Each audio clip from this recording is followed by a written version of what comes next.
Corpus Christi leaders begin weekly briefings on water supply measures. A local police officer pleads not guilty to theft and credit card abuse charges. And a Cameron County judge is opposing tax breaks for a proposed Brownsville oil refinery. This is South Texas Midday. I'm Rob Boskamp. Thank you for joining me on this first day of spring. It's Friday, March 20th.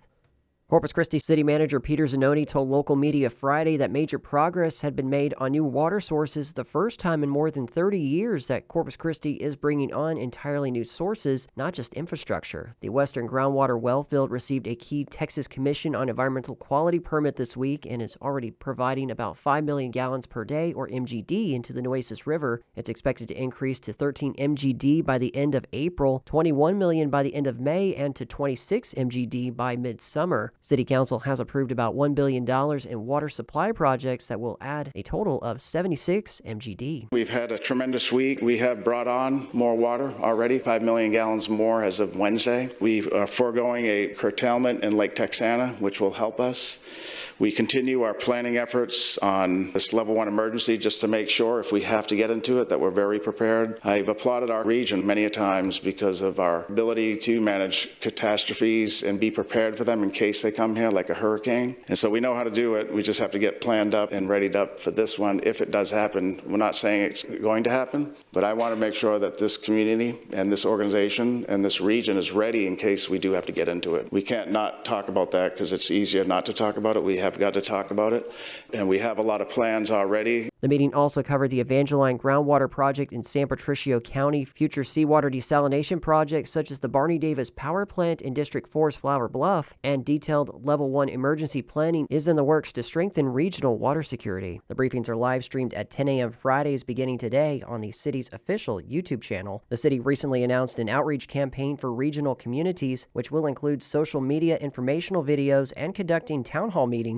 to share more about the city's efforts to secure a long-term water supply. Corpus Christi police officer Travis Hecker pleaded not guilty to charges in court following his indictment for theft and credit card abuse. He appeared before the 347th District Court on Thursday. Hecker is accused of stealing about $1,200 in cash from the Corpus Christi Citizens Police Academy alumni organization. The funds were designated for a scholarship honoring Officer Vicente Ortiz, Jr. The Rio Grande Valley Business Journal reports that Cameron County Judge Eddie Trevino Jr. will not support tax incentives for a proposed oil refinery at the port of Brownsville. Trevino said in a statement that the project, quote, should stand on its own without asking taxpayers to subsidize it, unquote. Trevino's comments come as he heads into a May runoff election against Port of Brownsville Chairman Esteban Steve Guerra. The Rio Grande Valley Business Journal is in partnership with KEDT. A Corpus Christi legend died Thursday. Ronnie Pointy Boots Mathis, known for his cowboy hats and long-toed boots, passed away following a battle with stage 4 prostate cancer.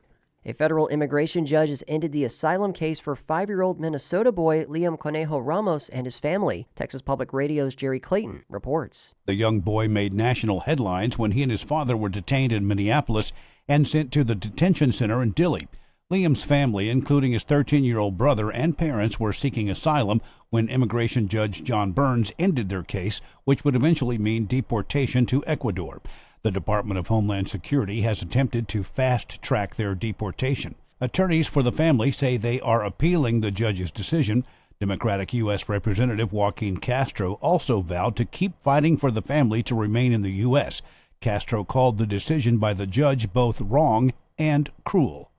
I'm Jerry Clayton in San Antonio. Texas is coming out of one of its warmest and driest winters on record. As KERA's Emmanuel Reyes reports, the temperatures are raising concerns about what that could mean in the months ahead. Climate data shows temperatures across Texas ran well above average this winter, while rainfall lagged amid drought concerns statewide. University of Texas professor Zhang Liang Yang says that's partly related to La Niña. That's a climate pattern where cooler Pacific Ocean temperatures shift weather patterns. Yang says those changing conditions are becoming more noticeable and could create challenges moving forward. Yeah, if this continue, that means we are going to have very limited inflows to the water reservoirs. I hope there will be more rainfall, but if not, this could be a problematic summertime. Yang says warmer winters will most likely continue in the years ahead as global temperatures rise. I'm Emmanuel Rivas in Dallas. Basketball's March Madness may have just started, but the country's reigning college chess champions are preparing for their own Final Four tomorrow. The Texas Newsroom's Anna Campbell takes us to Brownsville, the chess capital of Texas.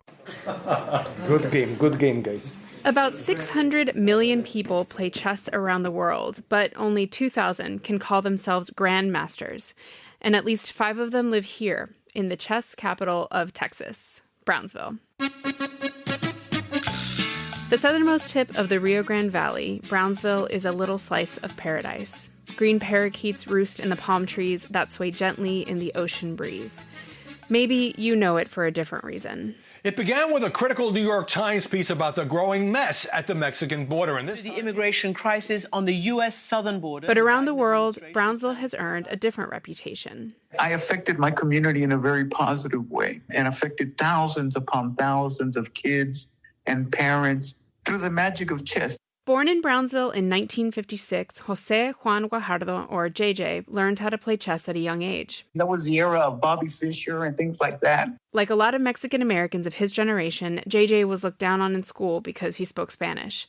But after he won a chess tournament in junior high, he felt like he'd earned the respect of his teachers. He was hooked. I kept playing as I got older, and so when I became a teacher, I always had a chess set in my room. His students at Russell Elementary School here in Brownsville picked it up quickly. In 1993, they won their first state title. A lot of people couldn't believe that our kids from a little barrio school in Brownsville could be that effective. Back then, Brownsville was really going through it. The mayor had been indicted, and babies were being born with severe birth defects, possibly linked to pollution from nearby maquiladoras, or factories. The community I felt like they were desperate for something good in our community. Turns out that was chess. Russell Elementary would win an unprecedented 7 consecutive state titles. JJ started organizing tournaments in Brownsville and teaching other coaches how to organize them, building a system that has produced countless local, state, and national champions. And then I held our first chess tournament there. We had about 50 kids show up. But by the time I ran my last tournament in 1999 there, where I was the senior tournament director, we had about 1,200 or 1,300 kids. And all those kids needed to keep playing and competing. So in 2000, the local college launched its own chess program. And greatness begets greatness. My name is Bartek Macieja. I am a chess grandmaster. Bartek joined the University of Texas at Rio Grande Valley 14 years ago, all the way from Warsaw, Poland. Under Bartek, the men's chess team has won 4 national titles. The 4 players on the current team are internationally renowned chess grandmasters, and the oldest is 21. They're from all over. We are from Colombia, Canada, and from Russia and Hungary. Hungary. José Gabriel Cardoso, Santiago Avila Pavas, Sean Rodriguez Lemieux, and Gleb Duden will defend their national title at the President's Cup in Missouri. The women's team will also compete at the first competition for women. In Brownsville, Texas, I'm Anna Campbell. In sports, the University of Texas Rio Grande Valley women's basketball team won its first-round game in the Women's National Invitational Tournament, or WNIT. The Vaqueros defeated the Austin Peay Governors 71-59. They will now play at Illinois State at 2 p.m. Sunday in the second round of the WNIT.